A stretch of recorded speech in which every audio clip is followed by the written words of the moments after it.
B5 যে সেলটা আছে এই সেল থেকে আমি যদি আমার কিবোর্ডের বা কার্সরের মাধ্যমে আমি আমার লাস্ট যে সেলটিতে আমি ডাটা রাখতে চাই সেই পর্যন্ত যে আমি যদি এক্সেল ওয়ার্কশিটের উপরে দেখেন রিবন যেখানে হোম লেখা আছে এটার ডান পাশে এখানে দেখেন সামের একটি ফাংশনের চিহ্ন দেওয়া আছে। এখানে যদি আমি ক্লিক করি সেই ক্ষেত্রে আপনি দেখেন এইখানে সামেশন অলরেডি হয়ে গেছে। ঠিক আছে, এবার হচ্ছে ডান পাশে এই হ্যান্ডেলটি ধরে আমি যদি নিচে টান দেই তাহলে দেখেন কপি হয়ে এখানে প্রত্যেকটা সেলে ফাংশন বসে গেছে। ঠিক আছে, এটা একটা প্রসেস।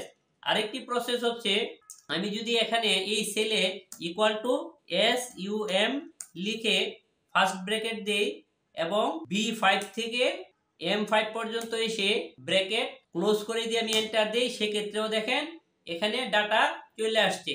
ওকে, এবার যদি আমি হ্যান্ডেলটা দিয়ে নিচে টান দেই তাহলে দেখেন সবগুলো হয়ে গেছে।